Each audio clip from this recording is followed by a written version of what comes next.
Your Excellency, joining us online from Namibia. Excellency Ambassador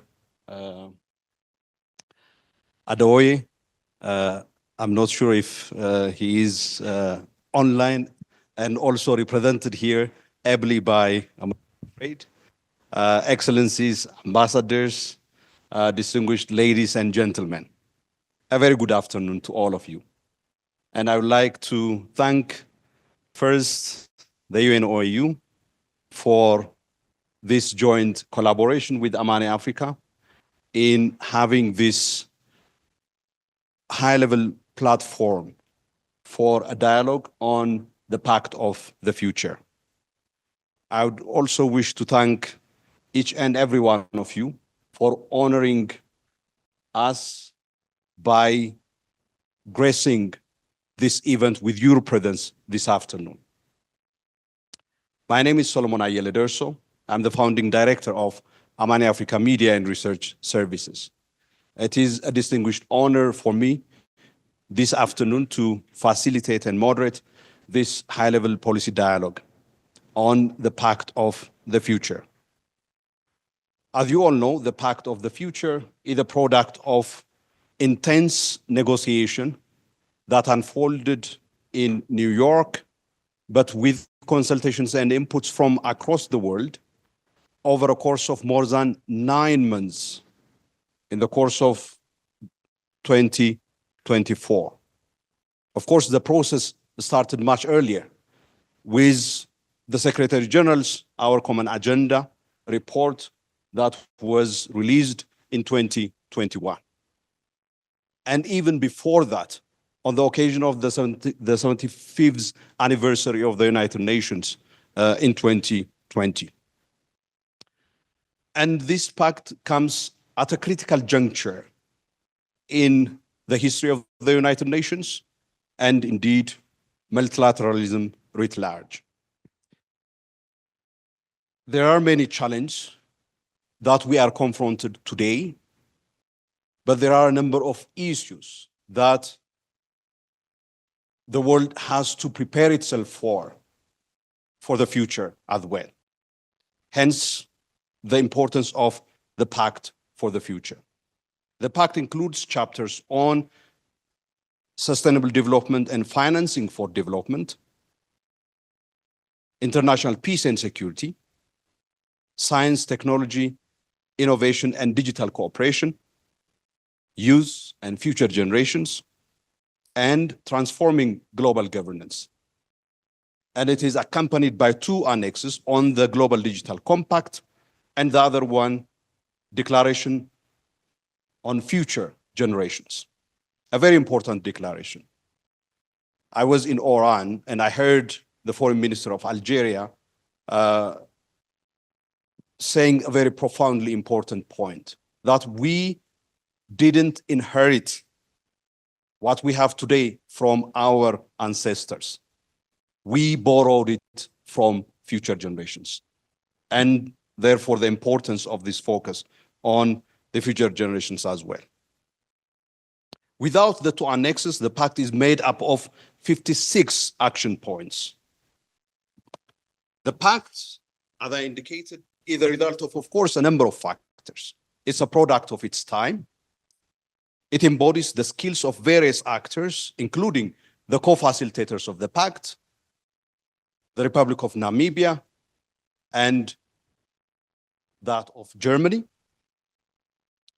The skills of various actors, including the co-facilitator, in collaboration.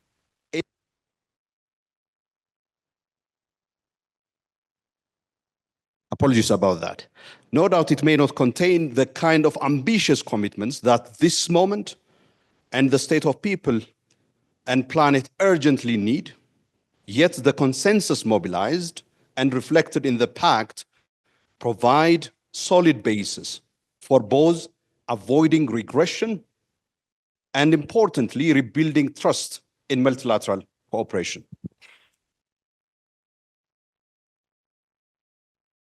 Yet both avoiding regression in multilateral cooperation and the promises and propositions of the Pact for rebuilding trust in multilateralism depend on follow-through and implementation. As the saying goes, the taste of the pudding is in the eating. The reason for our gathering today is accordingly, how do we move from negotiated agreement encapsulated in the Pact into action? You may agree with me that if the member states of the UN do not display more political will and more commitment than they have exhibited during the negotiation on the Pact, all the investment that went into having the Pact may in the end become all in vain, given the current trajectory of global events. Africa and the African Union played a critical role in the process for the development, negotiation, and adoption of the Pact. And Africa and the African Union have a lot at stake from the success or failure of implementation of the Pact of the future, and therefore reboosting confidence and trust and enhancing global cooperation and multilateralism. Today, we have a distinguished list of panelists who would help us unpack what is contained in the Pact, and also importantly, help us chart pathways for effective implementation of the Pact. I would like to start with apologies that we have received on account of this extremely pressing time, end of year, with many people stretched for time. We have received apologies from two of our panelists. His Excellency Claver Gatete, Executive Secretary of the United Nations Economic Commission for Africa, regrettably sent us a note indicating that despite his efforts, he was unable to make it now. We also received similarly from Ambassador Rebecca Otengo, Ambassador of the Republic of Uganda and permanent representative of the AU to UN ECA, who would have shared with us one important experience in the negotiation on the Pact of the Future, Uganda's role in particular as chair of the G77 and the role that was played thereunder. With that, I would like now to turn to the members of the panel present. We have with us His Excellency Pafe Onanga Anyanga, SRSG and head of the United Nations Office to the African Union. We also have with us Ambassador Jens Hanfeld, Ambassador of Germany to Ethiopia. We also have with us online His Excellency Ambassador Jeroboam Shanika, Deputy Executive Director and Head of Multilateral Department of the Ministry of International Relations and Cooperation of Namibia. Personally, and at Amani Africa, of course, we are very pleased by the news that came from Namibia this week. Amani Africa had the distinguished pleasure of collaborating with Namibia in the course of 2023 and 2024 in leading a high-level panel of experts on Africa and the reform of the multilateral system that produced a report that was launched by Her Excellency, the Vice President of Namibia, who this week was declared victorious in becoming the first women president of the Republic of Namibia. We extend our congratulations. We extend our congratulations through Ambassador Shanika to Her Excellency, the President-elect of Namibia. I would like to apologize. I'm sure His Excellency Pafe agrees with me that despite our effort to have Ambassador Rebecca, we end up having an all-male panel. I sincerely apologize. I think for me, at Amani Africa, this is the first time that we are having this. We tried, but it's not. I'm not really giving excuse, just to say we apologize for that. With that, I would like to give now the floor to. Okay.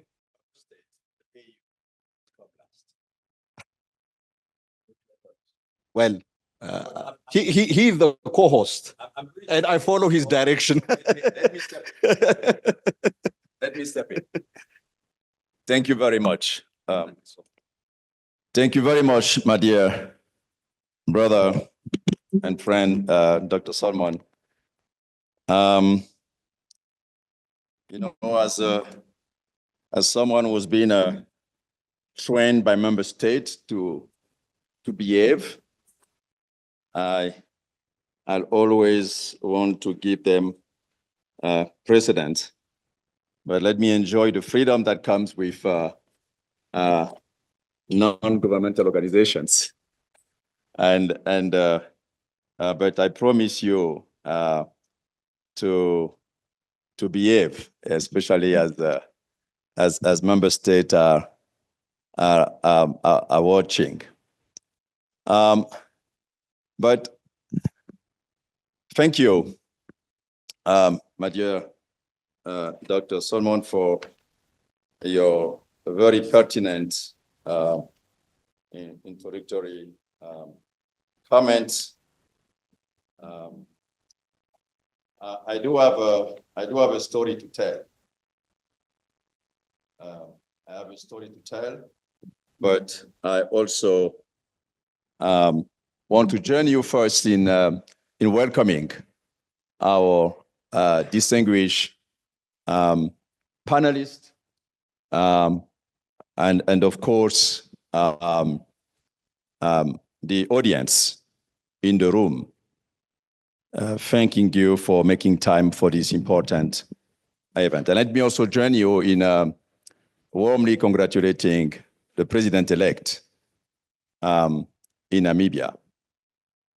Now, this being, we're still in the orange 16 days, it's such a great news that this is happening precisely during this period. And if this could be some kind of solace, yesterday I sat on a women-only panel.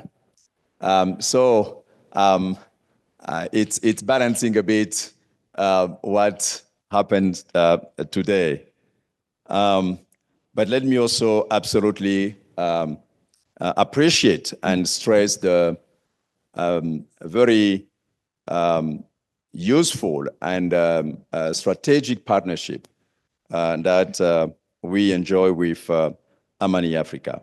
We believe that such policy forums provide indeed an ideal opportunity to really critically analyze key issues and development that are unfolding under our watch and affecting humanity at present. And also, as you said, interrogate what kind of answers and policy actions that can be taken to effectively address the daunting challenges of our times. Now, dear friends, I told you that I have a story to tell. Now, I want to invite you to rejoice. We really have to rejoice. We have a pact for the future. Though it's a non-binding, document, a pact stands as the strongest type of common understanding on issues of common interest between parties. This time, it's about a hopeful future for the people, the planet, and ultimately our common humanity. That is the one thing that sets us apart from other species. As human beings, we are endowed with reason, driven by values, norms, and principles that are solely meant to protect us all from all forms of dangers and help us achieve our noble aspirations for peace, happiness, and shared prosperity. And this is what world leaders recently recommitted to do in last September. And thank you to the tremendous job done by Germany in the room and Namibia online, and of course the rest of the member state, in pledging, and here I have to quote them, to protect the needs and interests of present and future generations through the actions in this Pact for the Future. So this is the sense of hope. They did it because they want to protect and address, meet the needs of current and future generations. Leaders further recognize that we are witnessing profound global transformation. They also acknowledge that we are confronted by rising catastrophic and existential risks. And here I'm quoting the Pact. Many caused by the choices we make. Isn't it humbling that member states themselves acknowledge that the decisions they have made in the past were not all good? But as they say this, we are reminded, and Solomon, thank you for referring to the SG, indeed, Secretary General Antonio Guterres is known for having, over the past few years, consistently pulled the alarm bell, warning us all of both the dangers we face, but also the opportunities ahead. But on one condition: if we change course. He urges, and this is the SG, he urges to make an existential choice for either a breakthrough or a breakdown. The choice is ours. Of course, the choice is for the member state. Now, world leaders seem to have heeded this call. So they decided to make different choices. They agreed to change course, and I quote, they pledged a new beginning in multilateralism. A new beginning. We are here to celebrate a new beginning in multilateralism through an action-oriented pact for the future. So isn't it beautiful? I think it is, and I hope you too believe that this is indeed a good step forward. Now, let's be honest. Many of us have grown cynical, and we would blame them. Not because we are against change, but rather because of the realism that comes with too many broken promises that have eroded trust in multilateralism. This, fellow are disenchanted, and people, and they will tell you they don't see what is new in this pact. And I think many in the room may share that, kind of concern. Let alone why they should believe that any implementation of this new pact will happen in this deeply divided and polarized global environment. Why should it happen? In the world where even scientific evidence doesn't necessarily rally support. After all, it's my facts against yours. I mean, we now know that there is something called alternative reality. And it depends on what kind of algorithms are pushing your truth.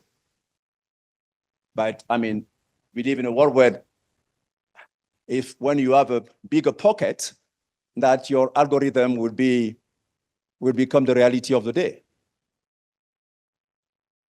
So there can be more kind of conducive environment for mis and disinformation. And what the SG calls absolutely pertinently the infodemic,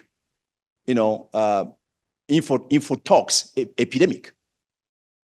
This is what we're witnessing. But let's admit that genuine skeptics have a point, and I, for one, will not attempt to argue with them, nor try to convince them that there are still reasons to believe in a different outcome, in a brighter future for all. The one thing, and this is why I say we have to celebrate, the one thing I will keep saying, though, is that the course set by the Pact for the Future is the right one. The Pact for the Future reminds us of the imperative of restoring an effective, networked, and fairer multilateral system, underpinned on trust and solidarity, as the best possible alternative for protecting, indeed, the needs and aspirations of present and future generations, in an environment that will be safe, in larger peace and freedoms for all. Like many of us, world leaders aren't naive. They know that changing course won't be easy. So what did they do? So they emphasize that change will require, and I'm quoting them, a recommitment to international cooperation based on respect for international law, without which we can neither manage the risks nor seize the opportunities we face. This is not an option, but a necessity. End of quote. So as I'm closing on this first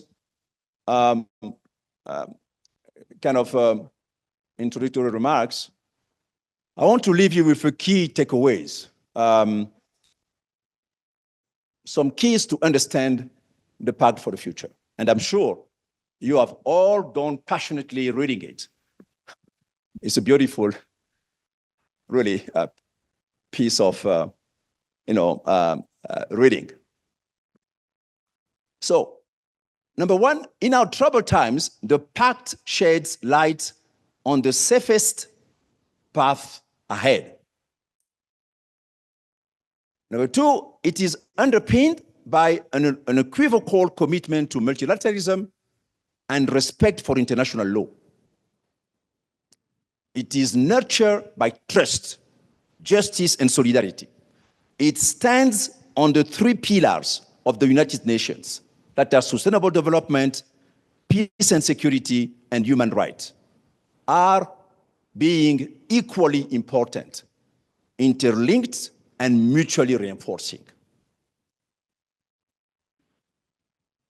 The Pact requires collective action, all hands on deck, including those still marginalized, particularly, and again, women and youth. And the Pact is people-centered and made a commitment to leave no one behind. So I will not be saying what it is in there for Africa, because Africa is well represented. But I look forward to the next phase of this interactive conversation, to share with you further thoughts on what to expect from this important document. But again, Dr. Solomon, thanks for the opportunity to meet on this important undertaking.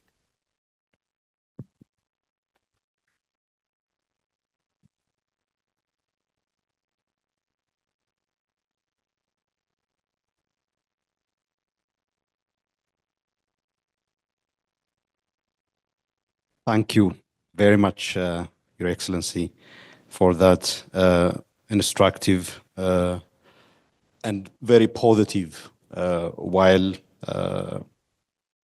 cognizant of the challenge, but still positive note on why the Pact of the Future is so crucial. Ambassador Shanika he is on a mission in Doha.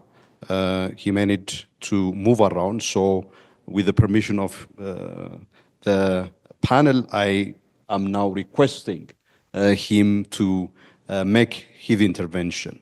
Once again, Ambassador Shanika, thank you very much for making time from your very busy schedule and being able to share Namibia's experience as the co-facilitator of the Pact, and of course, the leadership role that you played in steering the high-level panel of experts on Africa and the reform of the multilateral system. Very grateful to you. The floor is yours, Ambassador. Thank you very much, Dr. Solomon Deso, the Director of Ceremony, as well as the Founding Director for the Amani Africa. Let me stand on the protocol that has already been established. I am here in Doha, Qatar, and I arrived not too long ago, and I'm about to move to the next appointment. Let me also express my appreciation for being invited to share Namibia's experience. And of course, let me thank you for the congratulations that you have extended to our president-elect, Her Excellency Dr. Netumbo Nandi-Ndaitwa, who was elected as President of the Republic of Namibia. I'm saying this particularly because she is the patron of Amani Africa, and it has been a great honor that she has asked me to be her representative to the high-level panel. So thank you very much for your best wishes. Now, Namibia has been a co-facilitator for the Pact of the Future, and let me agree with you, Dr. Solomon, for the words that you expressed in the opening about the process of the Summit of the Future. And I also want to agree with what the Ambassador Pafa Onang Anyang, the special representative of the United Nations Secretary General to the African Union, and as well as the head of the UN mission there. First, the Pact of the Future is a commitment made by the leaders about what path are we going to face the future. Now, we have come a long way, particularly since the United Nations was formed. And we have approached, or we have been coming from the past with a mixed bag of mistrust, of a governing system that seems not well balanced. Now, the question is, what path are we going to take into the future? Yes, it is that we have come up with this landmark declaration that was adopted by the leader at the United Nations Summit of the Future. But even if you look at the way we arrive at adoption, you could see already the division, that it was until the eve of the Pact of the Future that we were able to agree for what we have agreed, but the skepticism was very much demonstrated. Now, how do we go? How do we move? This is the question. Whether are we going to move into the future with this pact that we have agreed and implement it as per agreement, or it is going to be left to each as we by interpretation. Because when it comes to peace, it is very crucial, as was agreed, that strengthening international framework to address conflict, we need to find a way. But as the Secretary General said, we cannot have a system that was designed for our grandfather and expected to be a system that we will leave for our grandchildren. I think there is something need to be changed, because the world in which our grandfather lived is not the same world that our grandchildren are going to live. So we need to include the reform, the way our approach to peace. And when we say our approach to peace, it includes the framework that are in place. Are they adequate? Or do we still have to approach it in the way our grandfather have approached? And that is what we expect our grandchildren to move into the future. Then, of course, in terms of sustainable development, we have come up with these declarations that acceleration of effort to achieve sustainable development, including the Paris Agreement on climate, it is essential. Now, it is then up to us as member states or as part of the United Nations in order to ensure or to renew the trust in the multilateral system, that this multilateral system is working for the people of the world. Because even the United Nations, if you look at the preamble of the charter, it speaks to we the people, not we the member state.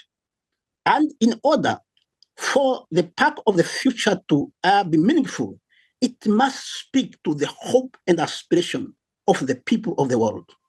Then we also look at the digital cooperations. Now, when we are talking of embracing the global digital compact, that is, we need to ensure that the digital technology contribute to the sustainable development and human rights and every aspect of human endeavor. We cannot have a digital cooperation or uncooperation. We cannot have a digital that it is fueling mistrust. Then we have not done anything. So that includes the bridging the digital divide, and of course, fostering a global cooperation on the artificial intelligence governance, because we can harness artificial intelligence to the best interest of humanity and avoid a situation where artificial intelligence becoming a threat to humanity. We must also look at the youth and future generations, where we commit ourselves to include young people in decision-making process at both national and global level.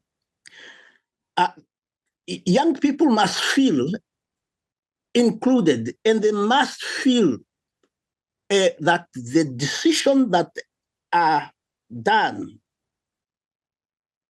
or they are taking is speaking to their hopes and aspirations. Because if we leave them behind, then we are building a future on the sand that can be washed by the wave of global uncertainty.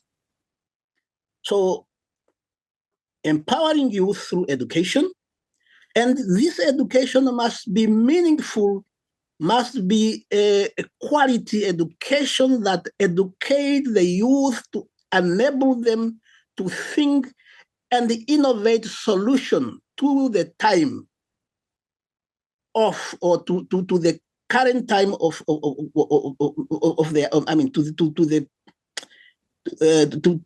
address the challenge of their time.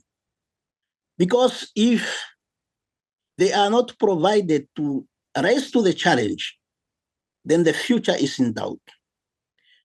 We must also speak to employment opportunity, that when the youth are empowered, they will be able to be creator of employment and the creator of wealth for their respective nation, and also to in terms of global competitiveness.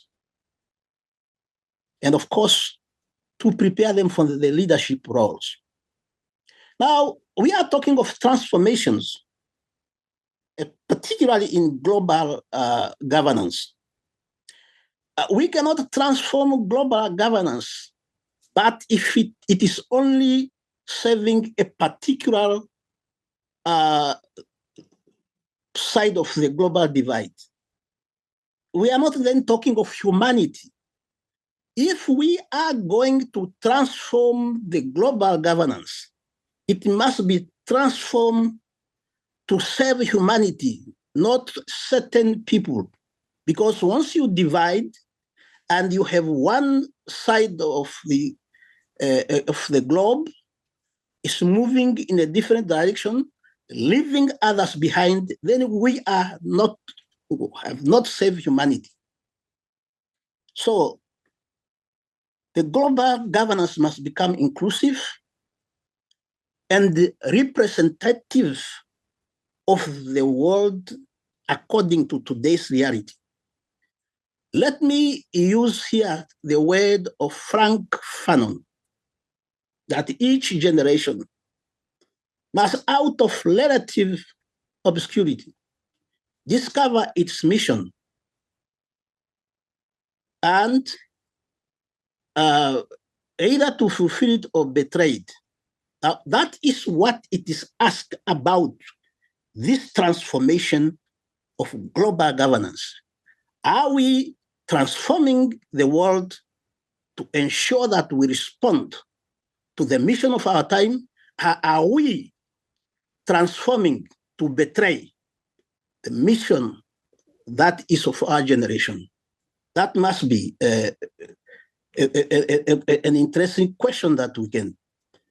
So what are we transforming global governance about? So to ensure inclusivity, to ensure that all nations, regardless of their size, so economic or power,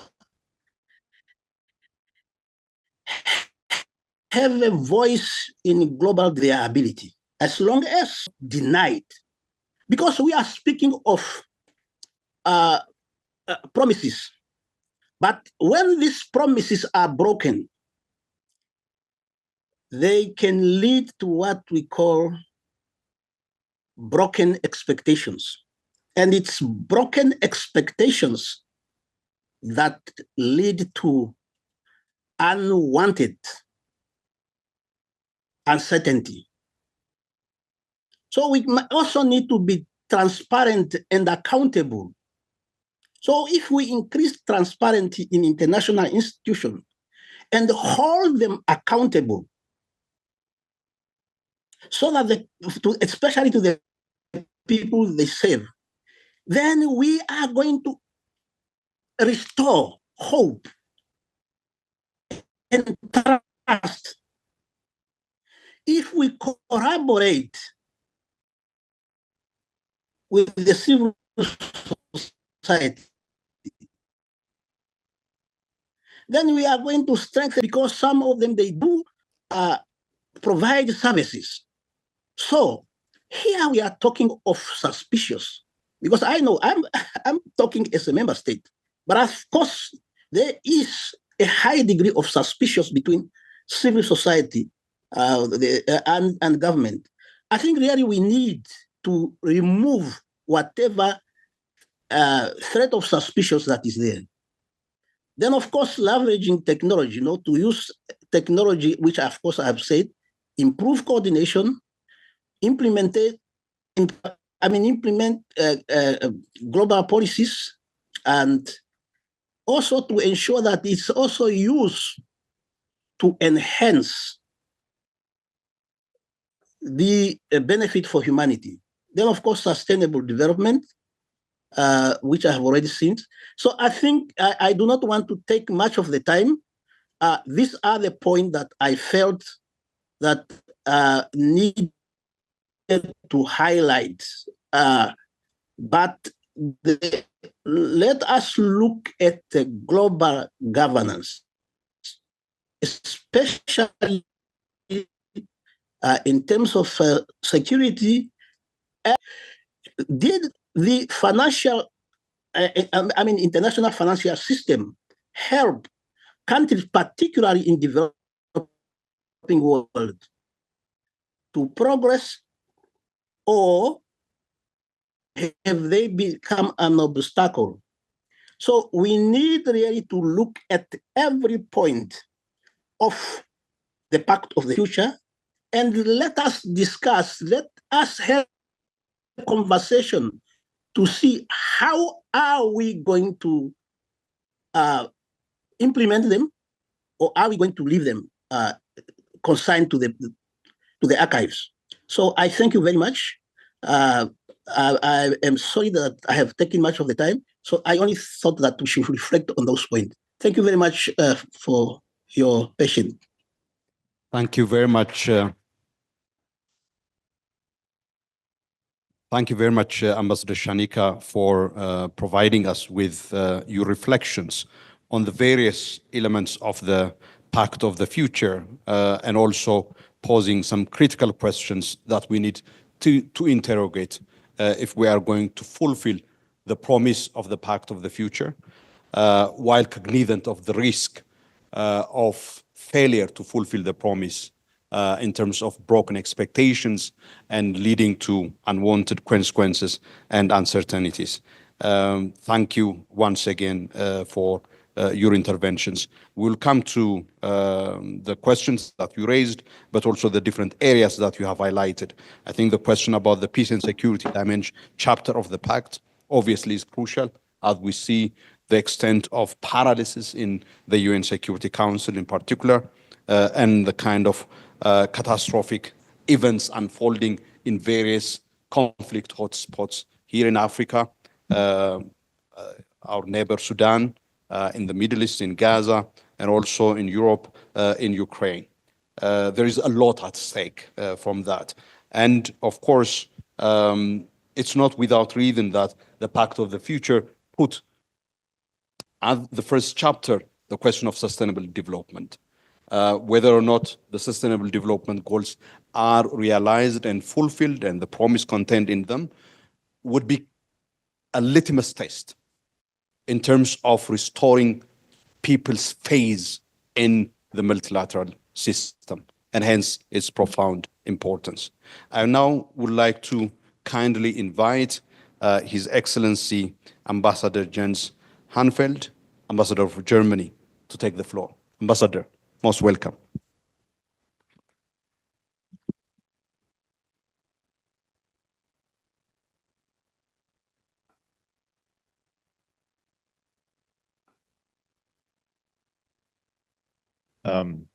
Dr. Solomon, dear Parfait, dear ambassadors, ladies and gentlemen, it's a pleasure for me as the newly accredited German ambassador to Ethiopia, fresh from the mint, so to speak, and also the permanent observer to the African Union, to say a few words of our experiences. And I'm particularly delighted to follow on my Namibian colleague, with whom and with whose country we had a, I think, very constructive and very productive relationship in the run-up to the Summit of the Future and then the Pact of the Future. The Summit of the Future was a great achievement for the international community. The fact that UN members agreed to the pact by consensus, the fact that over 130 heads of state and government participated in the summit and committed to a reinvigorated multilateral system, all of this is really reassuring. I think we, as the world, can be proud that we managed to bring the pact over the finish line. The pact, but also the summit itself and the preceding action days generated a lot of momentum. It shows what we can achieve together at the UN when we agree with the G77 and especially our partners from the African group, who were essential in the final phase of the negotiations. The Pact for the Future, with its 56 commitments, is action-oriented and, due to numerous rounds of consultations with all member states, well-balanced. Adoption by consensus is a clear success. The Pact is intended to push for the Sustainable Development Goals, but it doesn't replace the 2030 Agenda. On the contrary, the Pact supports the agenda. It calls for evolution, not revolution. It does not call for big institutional changes, but adjustment of the nuts and bolts of the UN system. It is, in a sense, a platform for more. If you look carefully at the 56 action points, the degree of commitments varies significantly. Yet, there's some very concrete tasks for the Secretary General and the member states. It is now important that all players, the UN system and the member states, will actively contribute to its implementation and use the pact as the entry point for further reforms. Allow me to touch upon a few of the takeaways of the summit from our perspective. Joint co-facilitation with Namibia was a strong sign in itself. We came together for the sake of a better future for all. It was a real trust-building exercise, and I would like to use the opportunity to express many thanks to the excellent cooperation of our teams in New York, starting with the two Perm Reps. I would also like to stress the role of the supporters. The adoption by consensus wouldn't have been possible without Africa. Namibia as our co-chair, the current president of the General Assembly from Cameroon, DRC as the chair of the African group, all opposed the blockage by a certain permanent member of the Security Council in the final stage. During the negotiation process, a range of cross-regional groups constructively contributed to negotiations with bridge-building language or statements in support of the pact. I would also like to stress the role and the participation of civil society, as my colleague from Namibia did previously.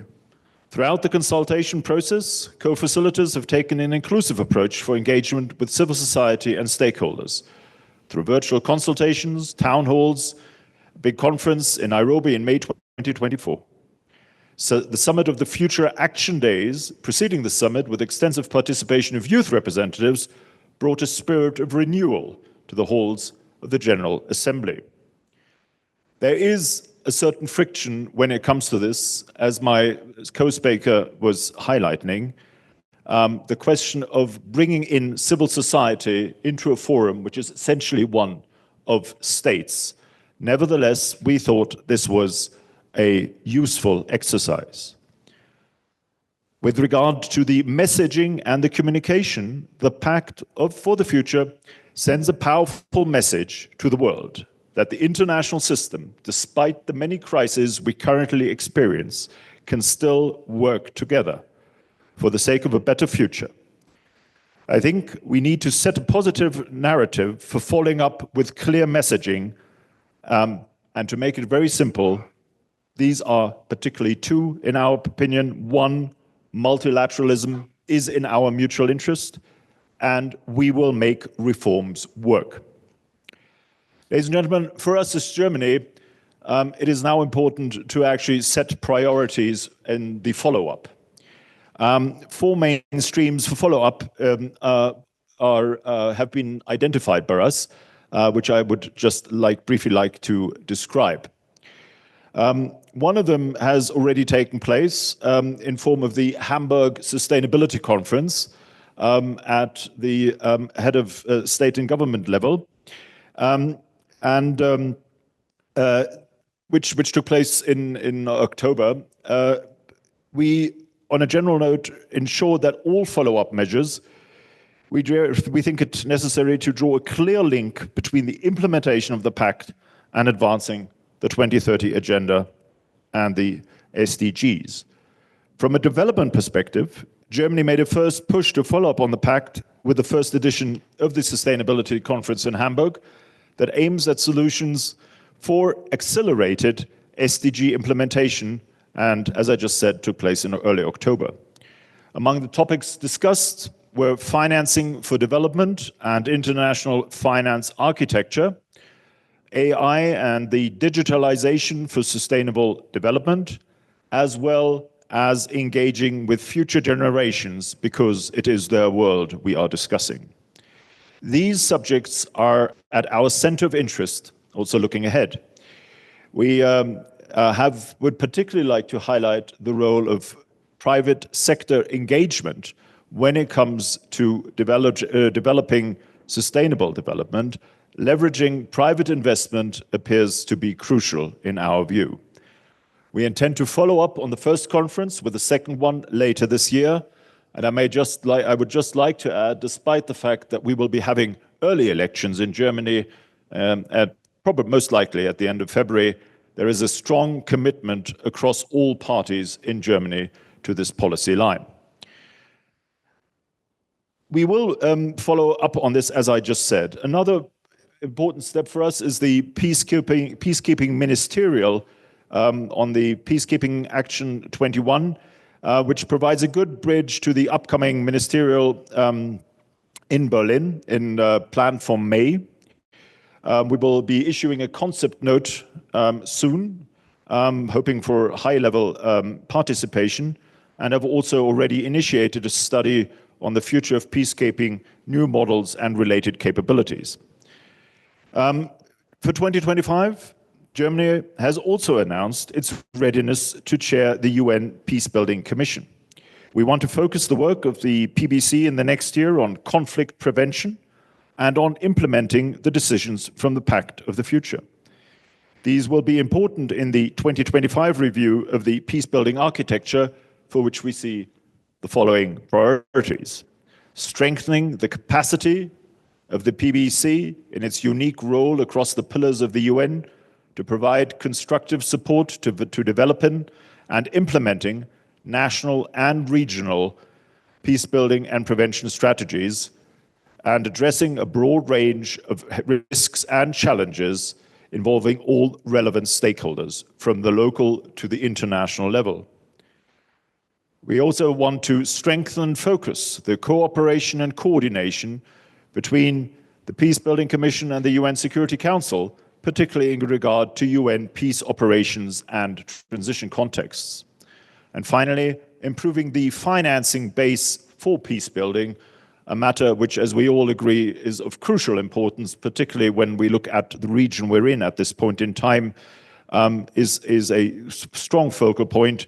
We strive to unlock new resources through partnerships with international financial institutions and the private sector.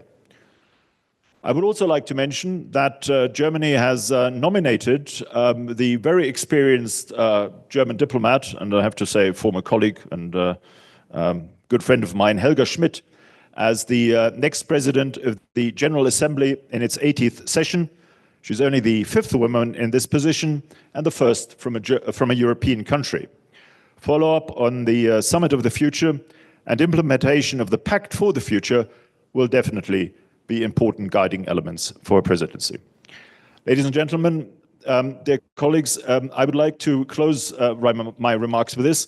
I can only say again, for us, the run-up, the process itself was indeed a very demanding one. It was tasking for everybody involved. But at the end of the day, it was a result I think we all can be proud of. And I think it is now up to us to build on the progress we made and walk the next steps. Thank you very much indeed.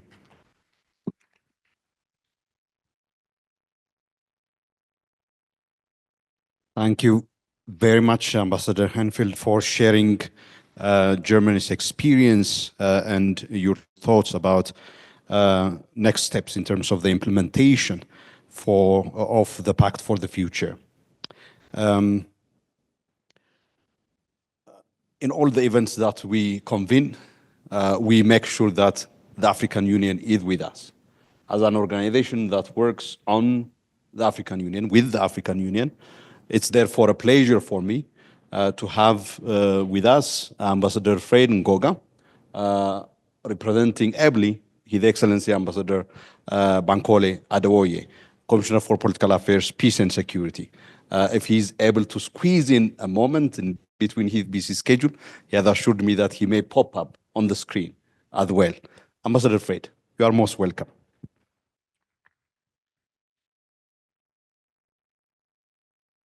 Thank you, Solomon. It's always difficult to talk in the afternoon. I call it the graveyard shift. So that's why I was drinking a lot of water so I don't doze off. I have three key messages. First is a message of thanks. I want to thank Solomon and Amani Africa for always organizing these important events that benefits our union in general and our member states. I would like to also state that the partnership between the AU and the UN is as stronger as ever, despite all the challenges that we have. And we intend to work at it. As a matter of fact, we are even preparing for the next joint task force, which will happen on the margins of the AU summit. I would like to congratulate Namibia and Germany for the great work that they've done with regards to the Pact for the Future. And this morning, as I was coming to work, I was listening to the news. And they were talking about the wars raging in Syria, Gaza, Ukraine, Libya, Sahel, Great Lakes, the Horn, and even to some extent, the tensions in Mozambique. And then they asked the Secretary General of the United Nations, why do we have so many crises? And he said that there is a chronic collective failure of diplomacy. A chronic collective failure of diplomacy. And that was very interesting to me because it takes me to my second point. The second point is, about a year ago, we were asked by the UN to submit our contribution with regards to the Pact of the Future. And so we submitted the following. Number one was the primacy of politics. That was the number one point that we submitted. Actually, we called it a reaffirmation of the primacy of politics. Number two, we called for the reform of the Security Council. Number three, we called for a new peace operation doctrine that takes into account the realities on the ground that we face, not some theory about how peacekeeping should be done. Number four, we talked about a focus on national reconciliation. I know that often they talk about national reconciliation as a lofty word, but it matters more than ever. Because if you have an incomplete peace, you will not have national reconciliation. We talked about accountability and transitional justice as important for the African continent. Because where there is no justice, there can never be any peace. We talked about a focus on smart partnerships. And here I see a lot of our partners, and I would like to thank all of those who stand with us in this journey, because despite all the challenges, we still have strong partners who help us in our peacemaking efforts. We talked about the reform of the global financial architecture, just climate change, a global digital architecture. I heard someone talk about artificial intelligence and cybersecurity, and that's, for us, was important. And we talked about effective representation in the G20 and the inclusion of women and youth. So this was what we submitted. And the good news is that the Pact of the Future took all of this into account. My third message is, what's the way forward? The reality is, the Pact of the Future is tied to the future of multilateralism. We need to re-energize multilateralism. In a recent summit that we had in my country, actually, Burundi, of COMESA, one head of state was asked, how can we revitalize multilateralism? And I was telling this joke to my friend Thomas today. And he said, do you know the song of Janet Jackson? What have you done for me lately? And he said that if you are going to revive multilateralism, you need to be more service delivery oriented, because that's what we need as member states. He narrated how his country was facing financial challenges because of COVID, a crisis of growth. And he asked, where are the multilateral organizations to assist us to deal with these issues? He talked about terrorism that he was facing and a belligerent neighbor. Where were the multilateral institutions? So we need to focus on that. We need to focus on what we can do together. We may not be able to tackle many challenges because we have so many competing priorities, but there are those things that we can do together.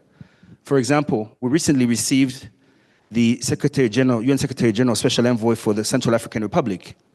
And she was telling us how we have made progress in the implementation of that agreement. But she was telling us that out of the 14 armed groups which signed the peace agreement, 9 had remained in the peace agreement, but there are 4 which remain outside.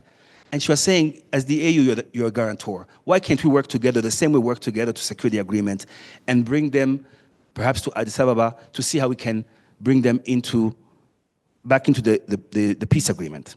So these are things that actually we can do very well. And I think that Parfait knows it very well. This is a perfect example of multilateralism at work. We were in the lead. The UN was supporting us.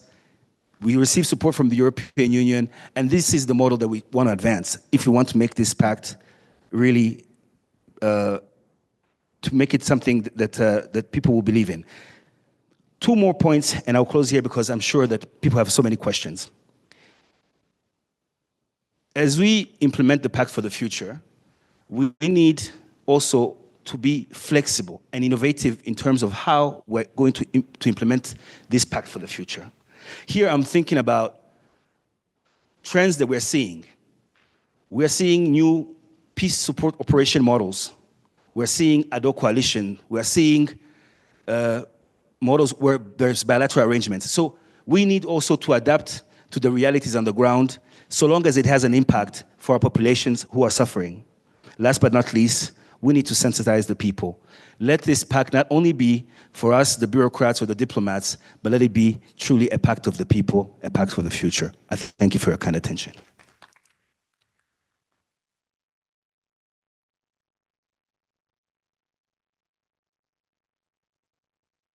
Thank you very much, Ambassador Freyd, for your thoughts from the perspective of the African Union on behalf of His Excellency Ambassador Bankole Adewoye. I think there are representatives of member states and civil society organizations present here. I would imagine that they all have their thoughts on how best we can move forward to realize the promises of the Pact for the Future. And this is the moment for your reflections, inputs, and areas of focus and intervention, and also the kind of collaboration that is required in order to deliver on the Pact of the Future. You have heard diverse perspectives, sharing different experiences, and we would be very happy actually to hear more from all of you present here. So the floor is open.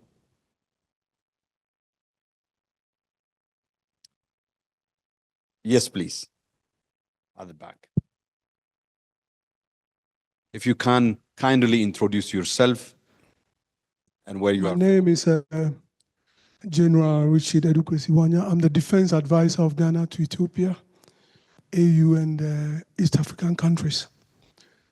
Certain issues are bothering me based on the introductory speech or remarks by the Ambassador Parfait, Ambassador of Namibia, and the last speaker. The first You know, words, as a soldier, words define meaning of any document or operations that we are going to conduct. Ambassador Parfait, in his introductory remarks, makes some statement. He said, the pact for the future is non-binding. This rang a bell in my mind, non-binding. And he said, common interest. It's a non-binding agreement premised on common interest. You know, this raises very critical issues. Then he said, it is also based on choices. Now, what is the nexus between choices and interest? Because my interest informs my choice. What I'll choose to do is based on my interest. We say not binding agreement. And we say it's a promise. The pact for the future is a promise. In Ghanaian law, if I promise a young lady that I want to marry you, and she agreed that she will marry me, and there's a breach of that promise, it's an offense. In law in Ghana, you can be taken to court and taken on. You can't just say, I'll marry you, and she says, okay, I'll marry you. And then later you change your mind. It's an offense. But here we are saying that the pact for the future is a promise, which is not binding. So even a very premise or foundation of this pact is a problem, which was confirmed by the Namibia ambassador, saying that there was skepticism. People were doubting, even at the time they were going to adopt this pact. And then another word they said was, it was based on consensus. I have a problem with this method of consensus because if you say consensus, they agree on the document. But when it comes to specifics, they differ. They differ. And I believe that if you give this pact to the people who adopted it, when it comes to specifics, they would disagree on certain issues. So the very foundation of this pact is already showing signs of, problems. And then the other issue is that we cannot take agreements made by our forefathers and implement it. I have a problem with that statement. That makes a difference between a leader and political actors. It makes a difference between a leader and civil servants and public servants, whether internal or international. Because a leader takes a decision looking into 50, 100 years. The president of Ghana, Kwame Nkrumah, built a dam, Akosombo Dam. So many years ago, at that time, people thought it was stupid. But today, what is the importance of power? Nkrumah was looking far beyond 50 years as a leader. General, I feel intimidated to interrupt a general. So, But you... so to end it, I want to say, look, we are discussing this today for the future. We shouldn't play the ostrich. Political actors only look at how to win political power. Leaders think of 50, 100 years. So let us look at these operative words that define this pact, because there are a lot of things if I want to continue talking. Thank you. Thank you, General, for injecting a little bit of skepticism and challenge into the conversation.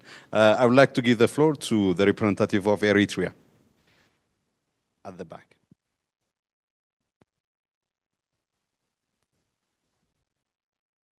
Thank you very much, Dr. Solomon, a good friend of us, and for your excellent contributions in this aspect. And all panelists. Just, I was thinking, there is no doubt the compact is very relevant. It's a relevant and timely document, which is supposed to work for the future.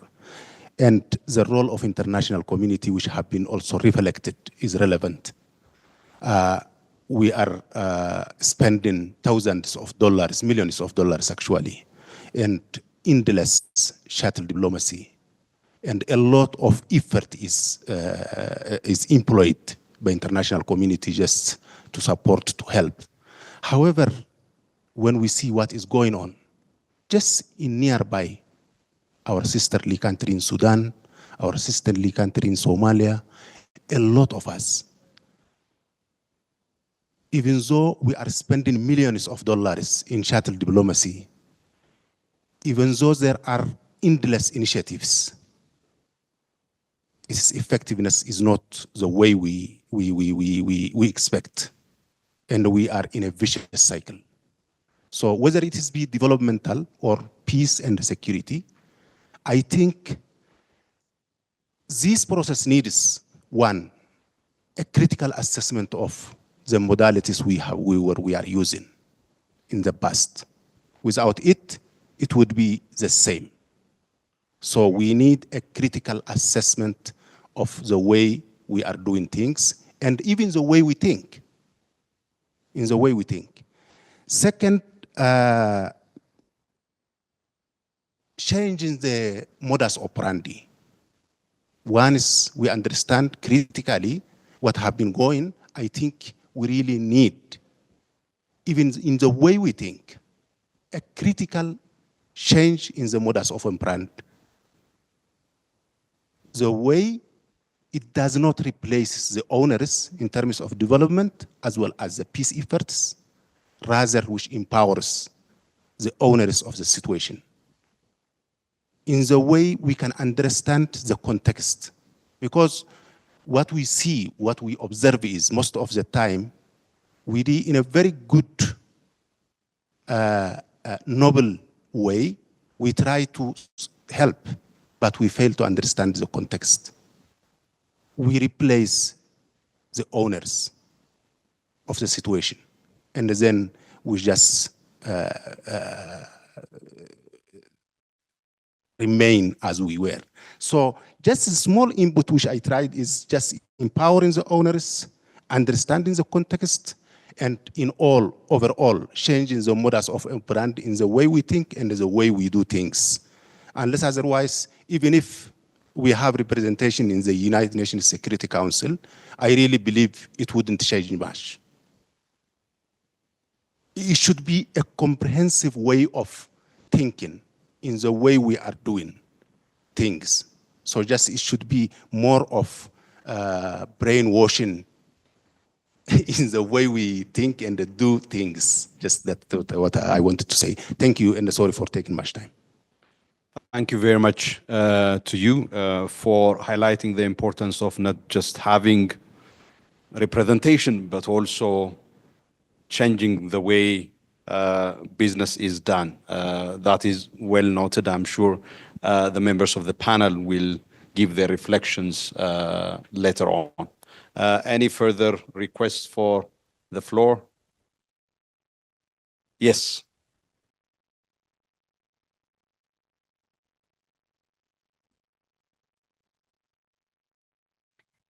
Thank you, and maybe allow me to sit so that the ones behind me are not blocked. All protocols observed. Asha Mohammed from the IFRC. I just want to appreciate Excellencies for your intervention, and my reflection really is around, again, not to put Ambassador Parfait on the spot again, but this non-binding issue. So what are we saying about the monitoring of the implementation of the Pact? Because this is always the challenge, that we come up with these very good processes and outcomes. And then, of course, we are challenged to monitor and be able to actually reach some success. And I think there, I would just like to hear maybe your thoughts in terms of how we'll manage that. Thank you. Thank you very much. Yes, at the back. Thank you. Thank you very much. I'm Doris Mpumu with Planning International. And thank you to Amani for organizing such an important discussion, and congratulations to all the speakers for a brilliant presentation. I believe in multilateralism, but these days I'm not sure so much about it. I would like to join others who are skeptical because of what we have on the continent. Sudan is just one case. The DRC is another. We've been having these conversations, and yet people continue to die, women continue to be raped, children continue to be displaced. So in light of that, there are just 2 points that I would like to speak to. It's the chronic collective failure of diplomacy. How do we get out of it? What do we all need to do? Member states, AU, UN, civil society, women, youth, children. How do we get out of this nightmare? And the second is related to implementation. When we speak to AU member states, they say, yet another document. We have Agenda 2063, we have the Pact of the Future, we have the Sustainable Development Goals, we have the Beijing Platform for Action, and I can go on with the list.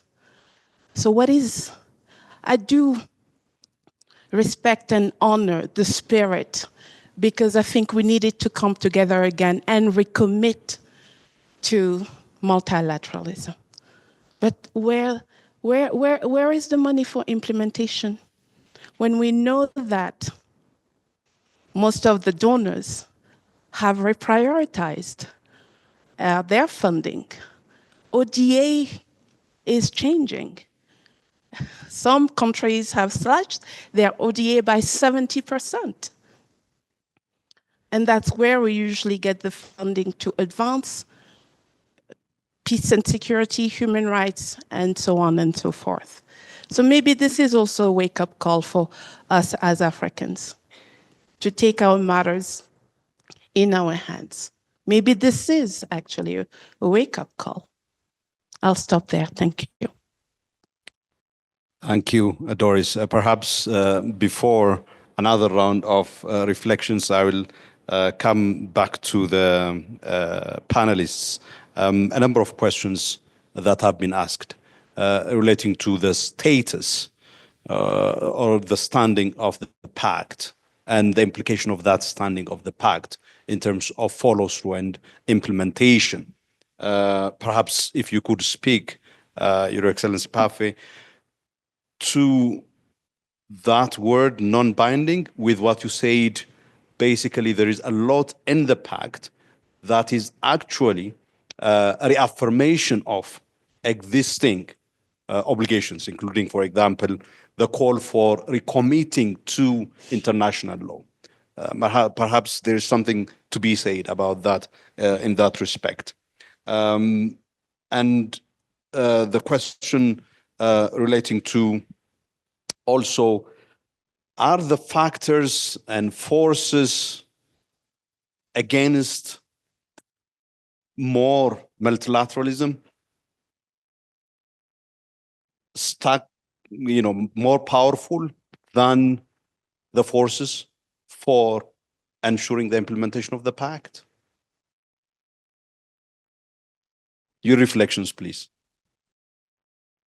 Very much. Thank you very much. And to colleagues on the panel. But really, thank you so much, ladies and gentlemen, and really people on the floor for raising these absolutely pertinent questions. And I think what is at stake warrants this kind of candid talks, between us. And there is a lot at stake.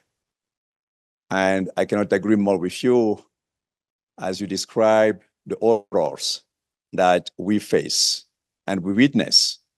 Nothing new, by the way, but simply a continuation of the same, or maybe even something that is more cynical.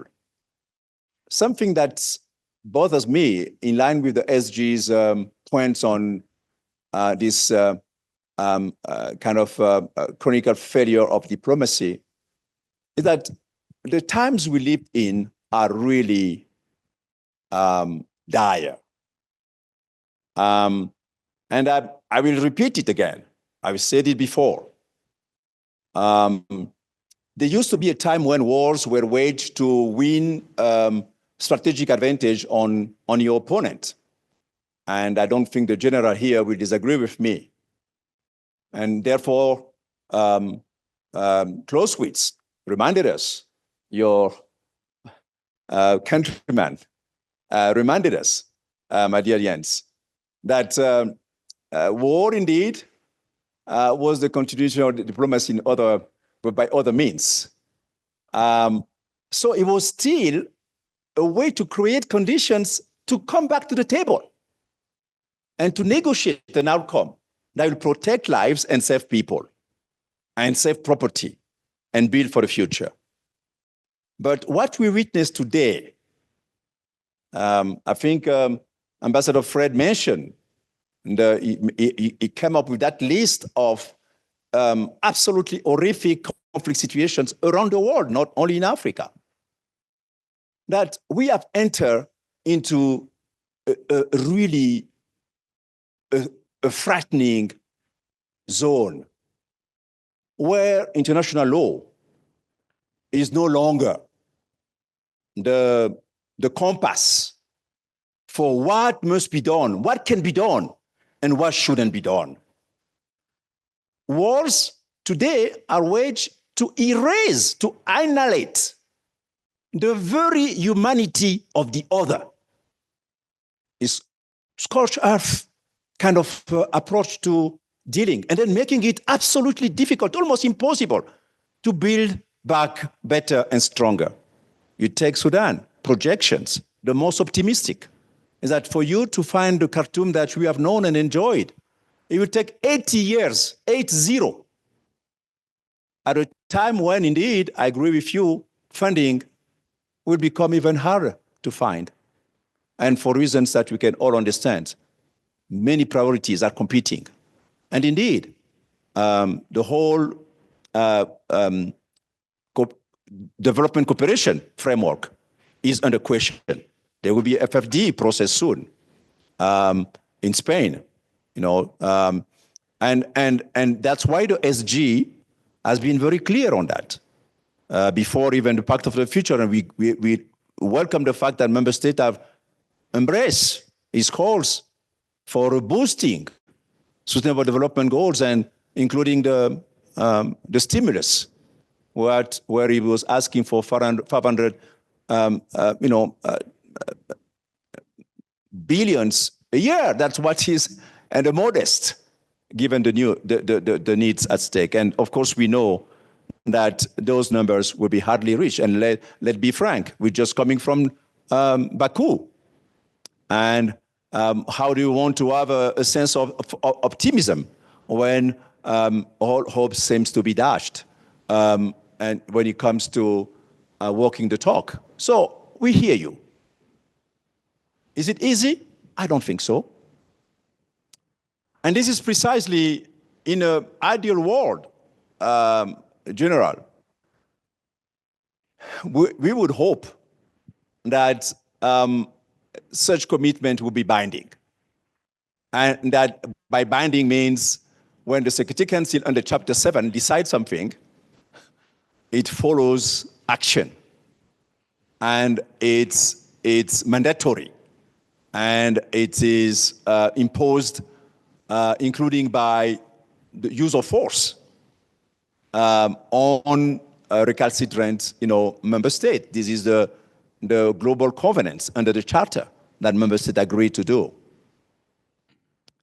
And that is a very difficult conversation, and the conversation on reforming the global financial architecture is not new. It started off already in San Francisco, even before 1945. It was there on the table. And member states decided that, no, we have to separate the political and security from the socio-economic developments. And that's why we're having the Bretton Woods institutions in DC, not in New York. But the original idea was to have all of them together so that when a decision is made in the Security Council, considered as a threat to peace and security, then the means to implement, which, by the way, are always the graveyard, the lack of them are always the graveyards of global commitment. So it was initially thought that everything should have been together so that the means of implementation would be easily identifiable. And as we do in the UN, by the way, this is something that the AU could think of to ensure that you close the gap between commitment and implementation. Anytime there is a resolution, especially in the Security Council, even in a GA, there is something that is called a PBI. I have my financial colleagues, experts here in the room, they're nodding, because you want to make sure that as you make a decision, there will be resources dedicated to implement those decisions. Therefore, there is indeed action. But there is a lot that we can continue saying. And but I cannot agree more with you on the notion that there is a need for leadership. That is absolutely clear on everything we do, including starting at home. And that's why the SG in his new agenda for peace made it very clear that when it comes to prevention, prevention has to start at home. And this is where, when we look at all these electoral processes going around the continent, you are pleased to see that in some countries, they do have homegrown conflict prevention mechanisms and peace consolidation mechanisms that they project that if the elections, become too competitive and too contested, including through violence means, we have to see a code of good conduct, and therefore we will anticipate on the violence that could happen. And this is happening in Botswana, they have it. You go to Nigeria, they have it. You go to Ghana, they have it. So something can be done. It depends, of course, on member state. And Fred, I cannot agree more with you on the need to ensure that national dialogue are revamped and put back at the center, because at the end of the day, it's all about the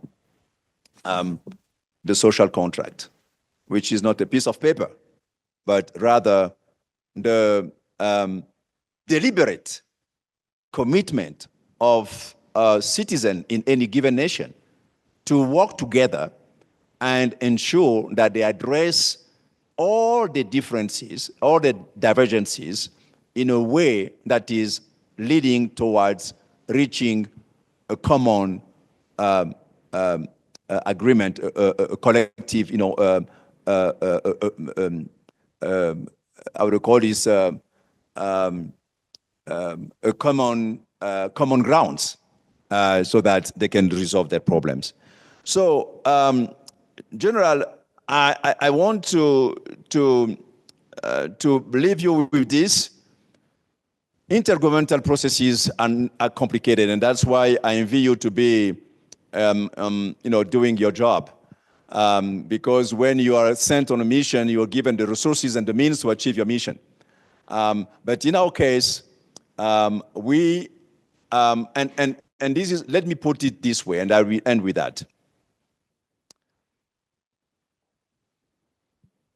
The Pact sets a new norm, a moral and a political norm. And this is what I wanted to end when I will maybe repeat it when I end when we end this gathering. In the darkest of times, you need a global compact. This is what the Pact for the Future is providing. But we also need a global compass. And the reaffirmation of norms, values, commitments that are being made in the Pact for the Future provide us precisely with this global compass and compact that together, if member states are really serious about saving the future and saving the planet, living our grandchildren, and that's why the SG was absolutely right, General, to say that no longer this world is fit for purpose for future generations. And that's why we need, indeed, to recalibrate. We need to recalibrate what we have done, and we need to ensure that the global compass that will guide us is clear, and that's why it was good that it was agreed by consensus. And what it means in diplomatic words, it means that you have to honor your commitment. So people of the world will tell us, if we don't, shame on you. I'm sorry to say that. Very much. Thank you very much. Let me give Ambassador the floor first. Now, there is a question relating to the Sustainable Development Goals in terms of what His Excellency Pafe said about the means of implementation. You put it well in your intervention when you said the pact doesn't provide for a revolution, it rather opts for evolution. And the critical question is, even on that minimalist aim of evolution, are we able to mobilize the means that is required to make as significant a progress as possible to give hope to people? Thank you, Ambassador. Well, thank you. Thank you for the question. But allow me to begin with, first of all, Pafe, thanking you for your very elaborate response, which I think signals the importance of having the United Nations in the room, if I may say so. I think you very well made the case for the multilateral system and what we as members of the United Nations stand for at the end of the day. And allow me to make just one or two comments also on the points raised in this context. First of all, I think the question of whether it's a binding document or not, if we're honest, when it comes to international affairs, that can be sometimes something of a rather legalistic argument. Sorry for putting it in those blunt terms. At the end of the day, when it is about state actors, it's about commitments. And the will to actually abide by your commitments. And this is, I think, where the importance of the Pact comes in, and where I think the agreement on consensus in its adoption matters. So I think I would like to underline that point to perhaps also further strengthen your argument, Pafe. I would also like to say, when it comes to Clausewitz, I mean, I wouldn't have started quoting German political and military strategists. But when it comes to Clausewitz, I think we have to bear one thing in mind, and I see I see a link here also to the description and the bleak analysis of the Secretary General of the failure of diplomacy. Clausewitz' dictum of war being the continuation of policy by other means, at the end of the day, refers to the underlying fact of will, of what you want to do as an actor. And the will is, at the end of the day, what we as nation states bring to the table in this. So I think it is not only a failure of diplomacy, but it is actually a failure of the will to end these wars, to end these conflicts, and to come to a more peaceful resolution. And at the end of the day, resolution, but also at the end of the day, a world where we can actually rely on the rule of law and on the commitment to a peaceful way of resolving our issues and differences. I would like to underline that as well. And then finally, I would like to perhaps briefly touch upon the question of commitments, also with regard to the financial nature and when it comes to ODA and things like that. When discussing the Hamburg summit, I referenced, or I made the point that I think one of the outcomes was an understanding on the need to really engage private capital when it comes to looking at sustainable development. German Chancellor Scholz was quite adamant about this, and I think this is an underlying fact. We have to be honest, no budget in the world, whatever the constraints are at this point in time, will actually achieve the development goals as they're in place right now. This will only be possible if we are able to leverage private capital as well. This is domestic, this is foreign, FDI, whatever. We need everybody to pitch in. And at the end of the day, ODA can only be something like seed money, if I may call it that, which begins to create the environment from which you can grow and which creates sustainable growth. And if we look across the world, that is actually what we see in most cases, in virtually all successful cases of development. So I think we have to really think about how to involve the private sector in all of this, ensuring that we have an environment which is conducive to private sector engagement and involvement. And we can only really stress the need of national reconciliation, of internal stability, but also of the rule of law, not only in the international arena, but also in the national arenas we're talking of. I just wanted to make that point because I think it's really important to ensure that at a time when, frankly speaking, public budgets everywhere are under considerable strain, sometimes under excessive strain, we have to be quite clear. It will not take us anywhere just looking there. We have to look for alternative ways to ensure that we can finance development. And I think private capital is the only way to go. Thank you. Thank you very much, Ambassador Anfield.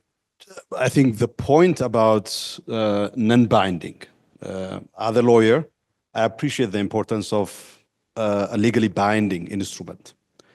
But in international law, we also are cognizant that the fact that something is legally binding doesn't necessarily translate into it being susceptible to implementation. So you are profoundly right in saying that it is really the commitment and will to uphold one's commitment that is crucial. And therefore, we have to take the Pact for the Future as an expression of that commitment. And whether or not member states will follow through is crucial in terms of their respect for their own commitment. And on the private resources, I think we all live in a world where private actors actually have much more resources and money than many governments. Some of them have much more money than all the 55 member states of the African Union. So therefore, the focus on that is crucial. Let me come to you, Ambassador Freyd, by adding one other question. African member states and the African Union played a crucial role. You mentioned that there was a submission made by the African Union itself towards contributing to the Pact of the Future. African member states played a role as co-facilitator for the Pact of the Future, as co-facilitator for the Global Compact through Zambia, and also through leveraging their numbers in the UN, where African members actually constitute 28% of the voting bloc of the UN General Assembly, particularly in negotiating some crucial aspects of the Pact of the Future. For example, African member states and the chair, Uganda, of the G77 were crucial in securing the inclusion of common but differentiated responsibility into the Pact. And the question, therefore, for you is, in terms of implementation as well, how does Africa fully leverage its numbers and its organizations through a regional body, the African Union, to continue its leadership and advocacy as it did during the Pact negotiations for its implementation? And of course, for Africa, it's the engagement in the negotiation for the Pact of the Future is also a testament to the continent's phase in multilateralism. That's as a continent with many countries that are weak in economic terms, without a well-functioning multilateral system, there is a lot to be lost, and there is a lot at stake for Africa, and hence the profound importance of engaging in these conversations. Over to you, Ambassador Fred. Thank you so very much, Solomon. But let me start by, I was thinking about what Doris was saying. How do we get out of this funk, this situation we're in? The reality is that Pafe talked about leadership, the fact that this is a global compass, is sort of reminding us our values, what is important. But when international law is breached and that we have double standards across the board, you wonder, what is really guiding us in terms of addressing the many challenges that we have? When accountability means nothing, when people are not held to account for the crimes that they're committing, then we have a problem. So for us really to get out of this bad situation, this chronic failure of diplomacy, we need first and foremost to get back to international law. And it behooves all of us to actually fight for the importance of international law. That's number one. Number two, I think that when the AU was created in 2002, there were two principles when we were transitioning from the OAU to the AU. One was the responsibility to protect and non-indifference. The second one was sovereignty is responsibility. And I think that these, the other day I was reading the UN Charter and the AU Constitutive Act. Actually, those are excellent documents. And I think that we really need to get back to them because they really give us a path forward. What we need is just leadership. Now, on your question, Solomon, about how can we show leadership actually in the implementation of the Pact of the Future. All continents need the Pact for the Future, but none needs it more than we do on the African continent. So it is extremely important for us to actually take it forward. I mentioned actually one of the requests we had made was we had talked about the reform of the Security Council. We had talked about the importance of having a new doctrine for peace support operations. Who needs it more than anybody? We need it. So we will have to take the lead in all of this. And also, most importantly, our effective voice within the G20. What is the point of being in the G20 if we do not have an effective voice? So all these are forms where we're going to be taking it forward. And the good news is, even though we're in a crisis, I love China. In the Chinese, they have something they say, they call it Wei Ji, I think, which means from a crisis, there's an opportunity, if I'm not, something around those lines. So these turbulent times we're in actually serves as an opportunity for us to get back to not only what strengthen multilateralism, and it has to be anchored in international law. Thank you. Thank you very much for that. In the darkest of moments, particularly in war, as Doris rightly described, when you see the horrors of violence being unleashed on civilians, you can't help but feel despair. And there have been moments when many of us have experienced. But one of the questions that we often face is this one: what is the choice? Is the choice between having it all and not having? Or is it one of, let's just give up?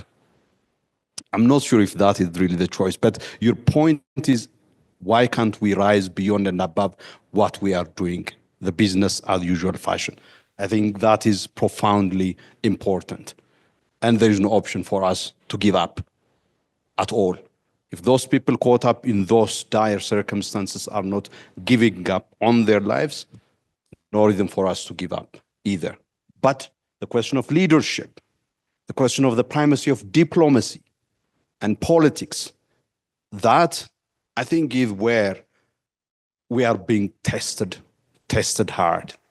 For another round of questions and answers, and then we will go back to the floor. Ambassador Mona, please.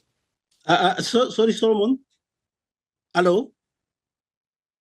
Thank you. Hello, Thank you very much, Peter Mona. Hello, Solomon. Ambassador Switzerland, thank you very much to Amani and UNOAU for the event, and to the panelists for for their thoughtful contributions. Indeed, I think there could be a lot of things to be said, but I'll try to stick to 4 points. And I'm sorry if maybe the questions, you kind of have to read them into somewhere, what I'm going to say. So the first one is also trying to be maybe a little bit devil's advocate. I hear a lot, and today as well, that we live in the darkest of times. And then I always try to remember my history classes, and I sometimes come to the conclusion, well, if you look back also at what happened and what the world went through in the 20th century without now going into specificities, I think we've, maybe not personally, but our forefathers and mothers have witnessed these darkest of times as well. And I'm not saying that to question in any way the undeniable failure currently of the international system to respond to the crisis in Gaza and Sudan and so on. They were listed before. I'm not doing that at all. What I'm trying to say is that what if we look back to what has happened in the past and to understand what helped us to move out of these situations, to rebuild, to regain the confidence in working together in the principles of cooperation, solidarity. And I think at the end of the day, what it sums up for me is enlightened leadership. And it was mentioned also on the panel. I think if we look at, to stay in Germany, an enlightened leader like Konrad Adenauer after the Second World War, he moved his country back out of the brink of the darkest of times to become a pillar of the European integration later on and the economic driver of the European economy. And there are examples throughout the 20th century. So I think this is not so much, or not only, as it was quoted before by the Secretary General, a chronic collective failure of diplomacy. It is a chronic collective failure of enlightened political leadership that we are seeing here today. And indeed, it is a question of political will. So what do we want to do? But I would like to bridge what Jens said and what Fred has said between the will and the accountability. If there is a lack of political will, where is the accountability towards the political leaders? And this goes back to quote one of my co-citizens of Switzerland, Rousseau, the social contract. And this is, in my view, also a problem of the failure of a social contract, because we fail to understand what it is to be a citizen versus those in power. And I think this question of accountability is something that, in my view, is ingrained in the Pact for the Future. It is also something that is ingrained, in my view, in the Agenda 2030. I kept saying that the Agenda 2030 is a reimagination of the social contract. Ideally, it was never really lived up to that. But I think this is the first point. And by social contract, this leads me to the second point, which is also to really reflect on breaking out a little bit of the circles that we are in. Oftentimes, the Pact for the Future, the Agenda 2030, and so on, they are discussed amongst those in the know and those in the circle. And we perpetuate our discussions, which is relevant, but not efficient to the extent of implementation. What I'm trying to say here is a little bit what Jens has started alluding to, is to break out of the circles and look at what is happening on the ground. For me, it's not necessarily going around and plastering the streets with posters on the Pact for the Future, but it's more to acknowledge who is doing what actually to bring us forward.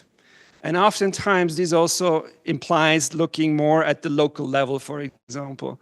Local grassroots organizations, women organizations, and youth organizations who are doing an incredible job day in, day out, in the spirit of the Charter, of the Pact for the Future, and so on, but hardly ever gets the political recognition because we stay in our circles and they do the work on the ground.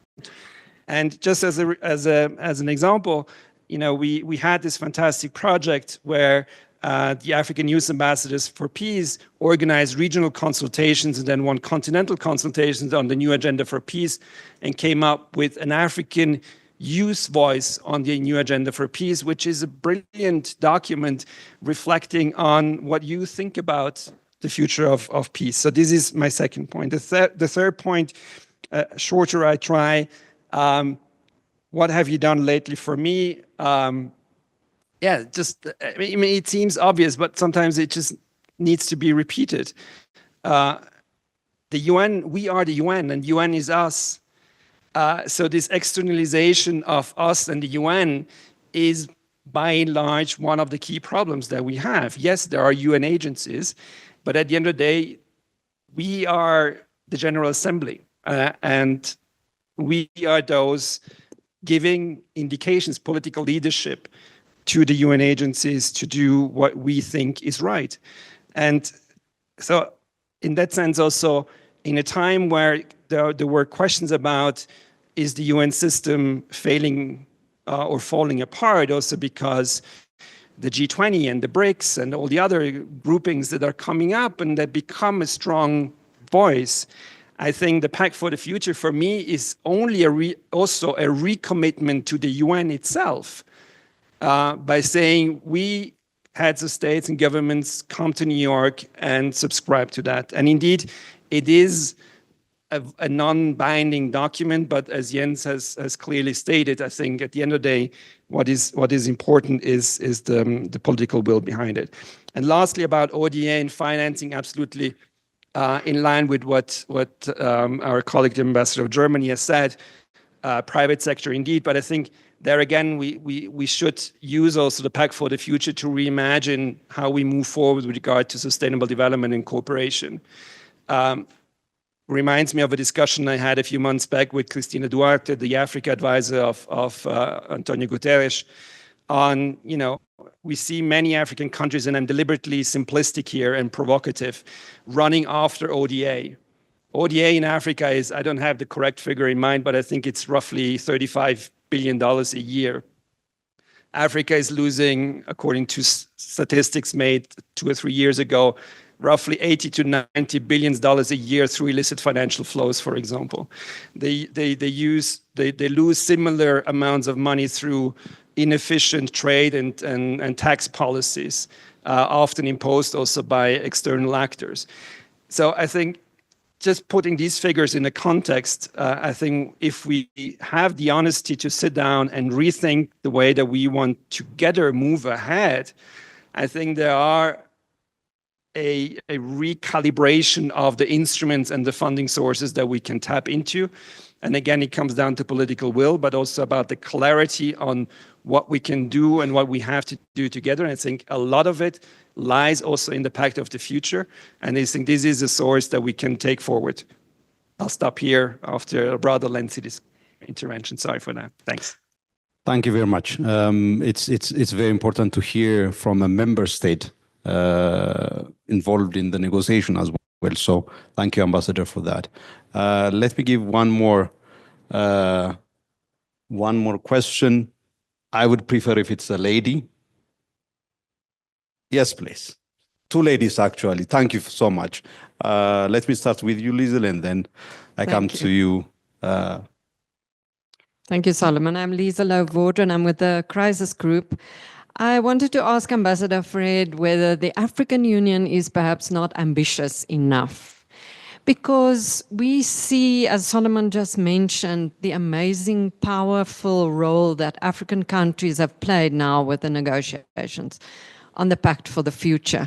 But somehow the African Union, which we know is very underfunded, understaffed, and can't be, delivering, or as member states are asking, what can you do for me in every conflict on the continent? But it's just my question, leveraging on this power really that the African Union plays globally. And just one added question, we talk about private sector supporting peacekeeping, which I'm not so sure about. What can be done to get non-traditional powers to support peacekeeping? The Gulf states, other big powers that are not yet at the table. Thanks. Lilith, please.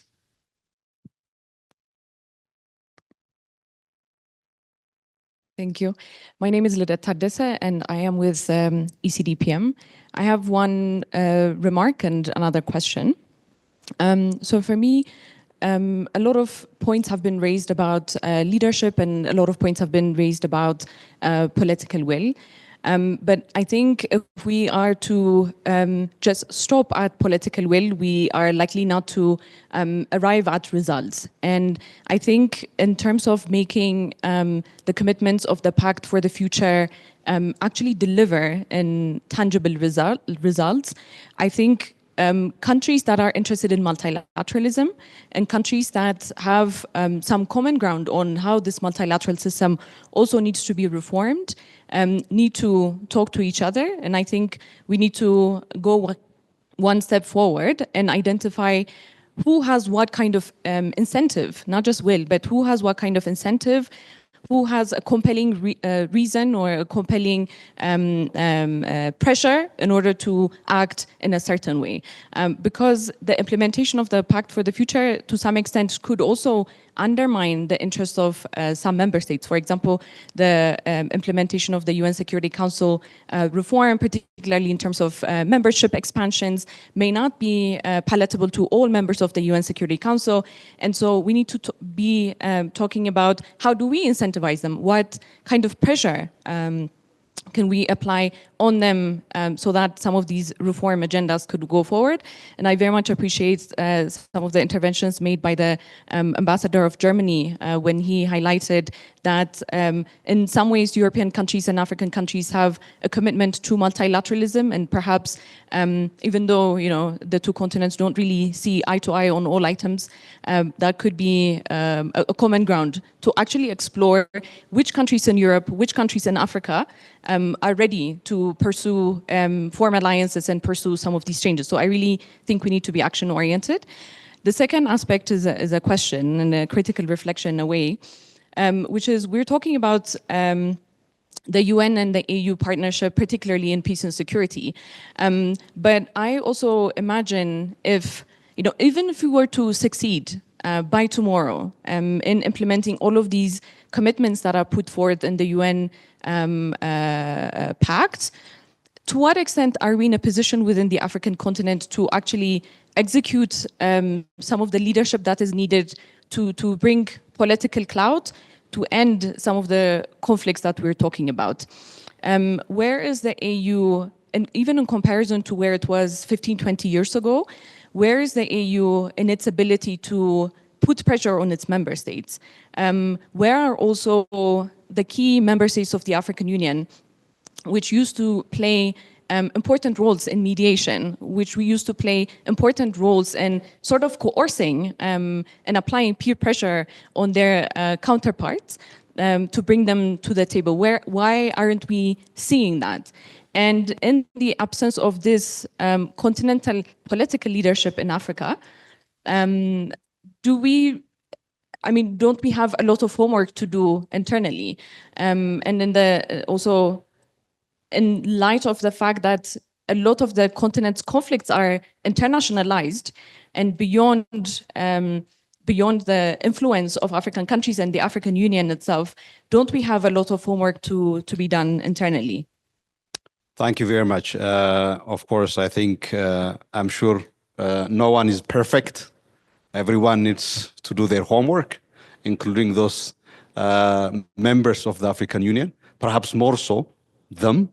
It reminds me the late Secretary General of the UN, Kofi Annan. He wrote the report in 1998 to the Security Council on the causes of conflict and the search for durable solutions in Africa.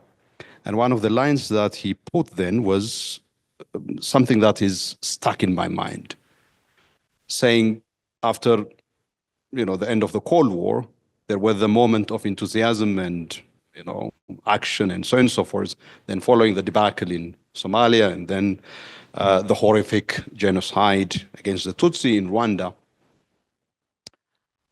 there was a withdrawal. Actually, in 1991, there was one very famous, 1993, famous New York Times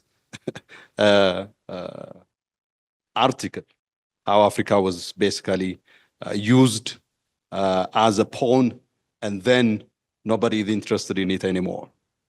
But the famous line of Kofi Annan is, Africa was left to fend for itself. And that was the challenge for leadership on the continent. And there were leaders who rose to that challenge, who actually provided that leadership to transition the Organization of African Unity to the African Union.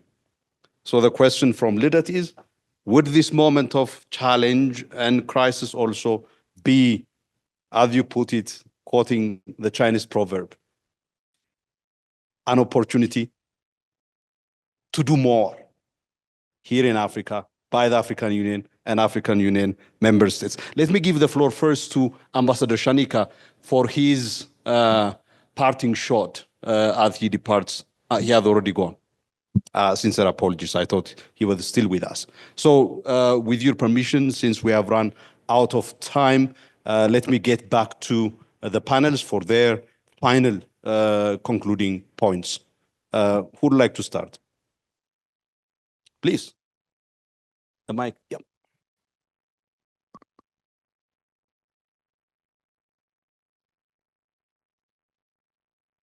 Thank you very much indeed. Yeah, very briefly, just perhaps three remarks. First of all, I would begin by actually saying thank you for this discussion, for being invited, for having the ability to engage. I think the discussion has shown how complex and complicated the situation is. There are many lessons to be drawn from our analysis of where we stand. Some of these lessons, frankly speaking, can be conflicting, which makes it all the more challenging, but also all the more urgent to actually address them and look at them. We have to say that I think the current state of the world, I don't think we have to overdo ourselves in describing how black and bleak it is. I think it's more important to look at, and here I think that Chinese saying may come in, at what it actually may lead to. I think the catastrophe of the Second World War, and Germany, after all, played a very unfortunate role in that, did at the end of the day, and I think Konrad Adenauer, the first post-war German chancellor, was referenced, did actually lead to a development among European statesmen to agree upon the fact that the nation state in its previous incarnation in Europe had actually led to utter disaster, at least in the implementation of its policies, and that called for a new form of political organization. Now, I do not hope that the world needs that kind of experience to come up with lessons of a similar nature. And I don't think that the European Union is necessarily a model for the rest of the world. I think it is clearly something which is unique in its sense to the European countries, but I think it is an example of what can come out of a very bleak and dark situation. When we turn to the situation here in Africa and looking at the African continent, I have to say, and at the AU in particular, I have to say I think there's a lot of reason for hope. And optimism, to be quite frank. And I have to say, initiatives like the African Free Trade area are ones which have an incredible potential in the future. They do not have, the potential is not only restricted to trade between the African countries themselves and raising their potential, but it also would provide an opportunity, for example, to engage to one of the largest trading blocks in the neighborhood, and that would be the European Union. I mean, just imagine a free trade agreement between Africa and the European Union. So I just want to say we're definitely not there yet. No worry, I hasten to add, but I just wanted to underline that this is something where we could also go. So I just like to put that out there as sort of a few comments. Last comment on the United Nations. I think no one ever said it was easy. No one ever said this was great. No one ever said this was incredibly harmonious. but actually there's nothing else, if we're honest. And it's all of us who make it up. So I think it's up to all of us to make it work. Thank you.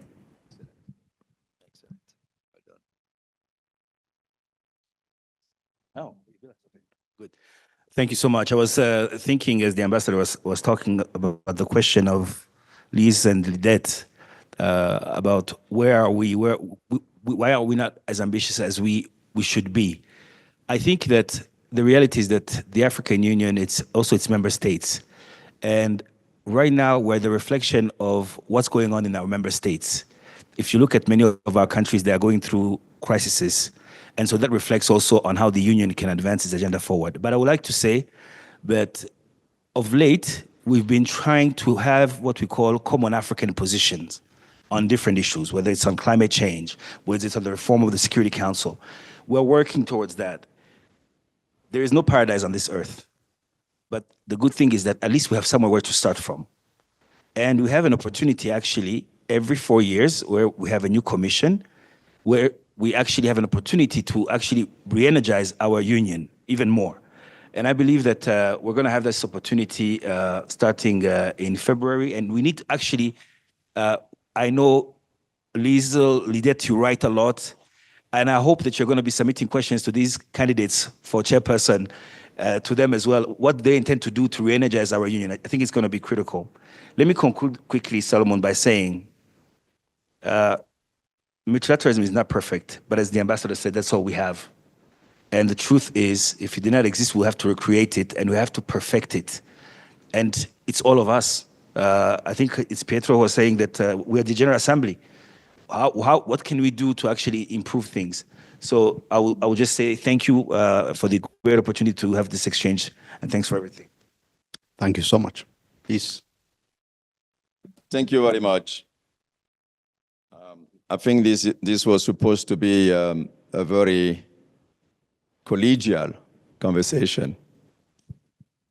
But where I stand, I cannot forget history. And the one thing we should not try to do is to rewrite history. If the General Assembly, in its own Pact for the Future, and not for the first time, recognizes the special circumstances of Africa, it's for a good reason. It is for a good reason. I think it's the only region in the world that has suffered for over 400 years, an history that has brought it to its knees. And that's why the SG is absolutely adamant to talk about justice and fairness. So any cynical notion that Africa could fend for itself, it's against multilateralism. And it's against international solidarity, which underpins multilateralism again. And it's not charity. So that Africa is trying to grapple with its own, and this is where the SG is calling for a level playing field.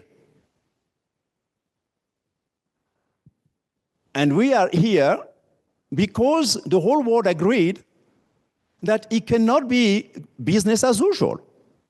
By the way, the Pact for the Future is against any notion that it can be business as usual. And that's why all this recommitment, read the Pact. Member states use very strong words. They say that, I'm not here darkening anything, they say that if they don't do it, it will be catastrophic. It is in the Pact of the Future, for the future. So, and this is my first point about history. My second point is to say that bad decisions are, that decisions are consequential. Bad decisions are hugely consequential. And this is where, as we look at history, we stand in a place where we can indeed say that history has gone full cycle. That history has gone full cycle. We need not to repeat what we did in the past. So, and I would share simply Martin Luther King's, a strong belief in the fact that there is an arc of history that is bending toward justice, global justice. And this is why we are today, because we have a global conscience, which was not there in the past. Our global conscience is telling us that we are in this together, or maybe some will have higher houses and then protect themselves for the floods. In a new Noah Ark kind of, move to salvage themselves. So no, it is a serious business. That we feel that we failed to implement it is another story. But we cannot question the fact that we have a global compact in the Pact for the Future. So let's take it seriously. It cannot be just another document. And that's why that there is a moral obligation. And I agree with you, General. This is where we go into accountability.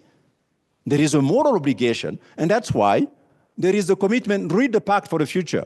There is a commitment even to revisit development assistance.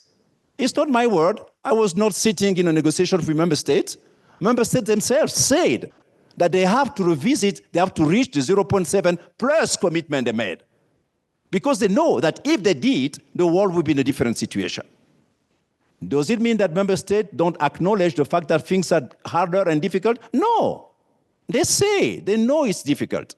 But they said we have to recommit to do even better. Does it mean other actors, private sector should not chip in? Not at all. So the one danger that I see is an effort to rewrite what was even already agreed and to step aside. That would be absolutely dangerous. It will erode international commitment, and it will erode confidence in multilateralism, and it will make everyone's life even harder. So that I think is actually it's extremely important, and I feel very strongly about it. So is my boss.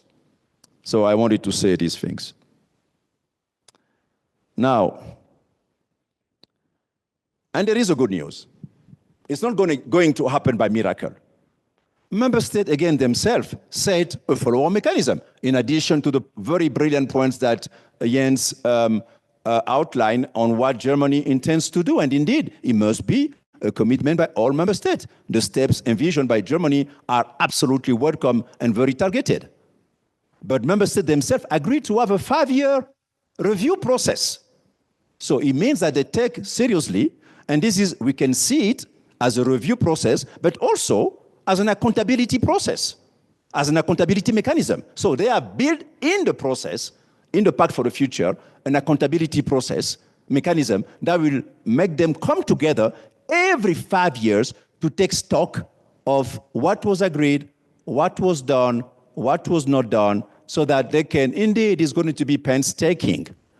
But we cannot turn our face the other side, the other way, because it's all of this for us to succeed, or all of us simply to be in a great difficulty. So let me simply close by saying that this process has been, the most painstaking of all. I have been in negotiations. During the 2005 World Summit that produced the new Human Rights Council, that produced the R2P concepts taken from Article 4H of the AU Constitutive Act, that produced the new Peace Building Commission. 2 days before, when leaders were, a week before leaders came to New York, the then US Ambassador Bolton tabled 700 amendments. 700 in an effort just to kill the whole process. So it didn't prevent us from having an outcome document.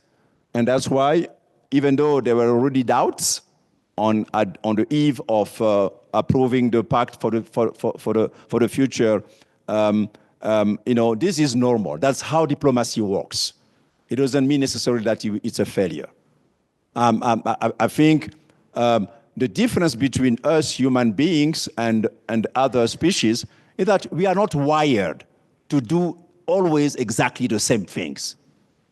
And that's why will and commitment and leadership are important. This is human being endeavors. So we have to keep toiling, we have to keep pushing, we have to keep repeating ourselves what it is, and of course, it will have to be owned by we the people.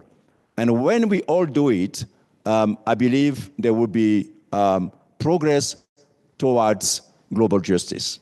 So thank you for the opportunity again, and let's believe that this is a goal and a commitment that we can all embark on and take it as our own personal commitment to do our little bit, to move the needle, even a little bit forward for the people of this world that we care so much about. Thank you. Thank you very much for that. Let me share, building on that, a couple of quotes. One is from a briefing that my former colleague Britannia delivered to the UN Security Council in May 2023 under Switzerland presidency. The future of multilateralism lies in Africa. The interests of the peoples of the African continent is best served under a multilateral system, even when it is imperfect. And a little bit of history, we quoted none other than Kwame Nkrumah, the most prolific but also hard fighter for Pan-Africanism. As Nkrumah said 60 years ago, though confidence in the United Nations has suffered several setbacks since its foundation, it remains the only world organization in which the many problems of the world have a chance of finding reasonable resolution. His endorsement of multilateralism within the framework of the UN is so absolute that he was emphatic that he said, I quote, "The UN must therefore be supported by all interested in the preservation of peace and the progress of human civilizations," unquote. This is a very important reminder once again that the history of this continent of believing in multilateralism didn't start with the African Union. It had a long pedigree. Another one that I would like to share with you, again, in terms of leaving us with a little bit of optimism, has to do with what I saw the other day from Ambassador Martin Kimani, former Kenya ambassador to the UN. The Pact for the Future is off to a promising start, he says. The following countries have announced big increase for their replenishment of IDA, the World Bank's fund for the poorest nations. Norway, plus 50% increase. The UK, plus 40% increase. Korea, plus 45% increase. Spain, plus 40% increase. The US, pledges of 4 billion remains the largest. These are examples that give us hope that we should continue engaging in a sustained way in the effort to translate the promises and commitments in the Pact of the Future into action. And as Ambassador Petro Mona rightly pointed out, these things do not execute themselves, and it's not somebody out there who would execute them. It is the collective effort and work of everyone, most of all member states, but the rest of us as well, that would actually create the conditions for preventing regression, as I pointed out, in multilateral collaboration and multilateralism, but importantly, in rebuilding trust in the multilateral system. I hope we will see better days ahead, not regression. With that, I would like now to give the floor to His Excellency Pafe for his concluding remarks. But as I do so, can I be allowed to kindly recognize the collaboration that we at Amani Africa received from the UNOAU and my distinguished colleagues in the UNOAU, including my brother Shalita and others, for having been really great partners that I couldn't have asked for better partners. Thank you so much for this collaboration that made this event possible. Thank you for your leadership and trust in Amani Africa as well.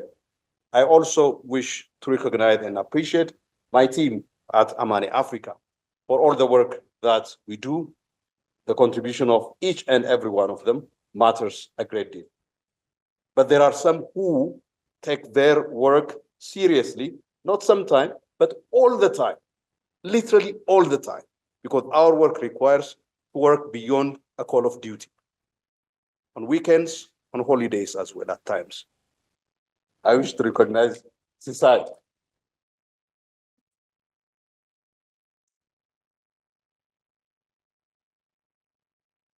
He stands out. He is the one who manages our IT, our website, the knowledge system at Amani Africa. Consistent, reliable, there all the time. Thank you so much, Sisai. I also wish finally to thank our partners, without whom we couldn't do whatever it is that we wish to do. The Embassy of Switzerland, the Embassy of Norway, the Embassy of Ireland, the Open Society Foundation. We thank them very, very much for their generosity. In particular, for this convening, I would like to thank the Embassy of Norway, whose support made this convening possible. I will ask, as he concludes, His Excellency Pafe to help us unveil this report that I made reference to earlier, which actually directly speaks to and contributes to the implementation of the Pact of the Future as well. Thank you very much. No, don't go away. I have nothing else to add. As I said before, all hands on deck. It's for all of us to make happen the change we want, and the change that member states have worked hard to provide us, and to which they are absolutely committed to see results, including through the embedded, established follow-up process, rigorous, every 5 years. They will meet and take stock. Meanwhile, we will not wait for the review to see progress. And thank you, Dr. Solomon, for already sharing with us the kind of improvement that are already happening, even before thorough discussions within the G20, where now Africa would be a member of, or any start of the conversation on reviewing the global financial architecture or trade system to simply ensure that we have a fairer system in place that would benefit all people and that would lift indeed all boats. Because at the end of the day, it's this justice that will make us look a bit closer to the ideals of the Charter.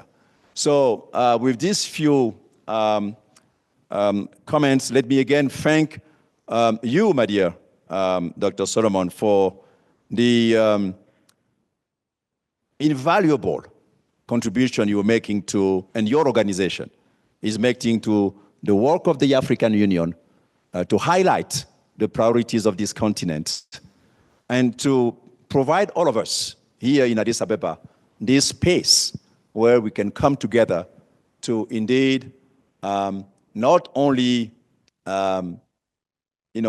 bounce ideas or review intergovernmental processes, but indeed help us remain motivated in advancing our common objectives towards a more peaceful, a more prosperous, and indeed just Africa and world. So thank you for that, and let's keep it going. And it allows me to simply give you the floor and to share with us the insightful product that you have put on the table, even as the member states were busy negotiating the outcome document of the Summit of the Future. You also did your part, and maybe you want to tell us a bit more on this important document, by the way, in which one of the conspirators is with us, Ambassador Fred. But kudos, I've went through it. It's an excellent product. Thank you so very much. I don't have much to say. This was launched by Her Excellency the Vice President and current President-elect of Namibia in August. We have now the print copy. I thought that it's an opportune moment to unveil this print copy that we have shared with the members of the panel here as well. And I would like to take the moment to thank the Republic of Namibia, particularly Her Excellency the Vice President and President-elect, for championing this important engagement that brought together prominent African experts from across the continent, mixed in terms of gender, but also in terms of generations. So a very important groundbreaking initiative, bringing an state actor and a state actor to champion this kind of engagement and bring contribution from the wider African public into the state process, the interstate negotiation process. So we thank all of you for all your contribution and participation, and also you always for being there as a counselor, but also as a senior brother and advisor and supporter. Thank you very much to you, Barfield. Thank you. This brings us to the end of today's event.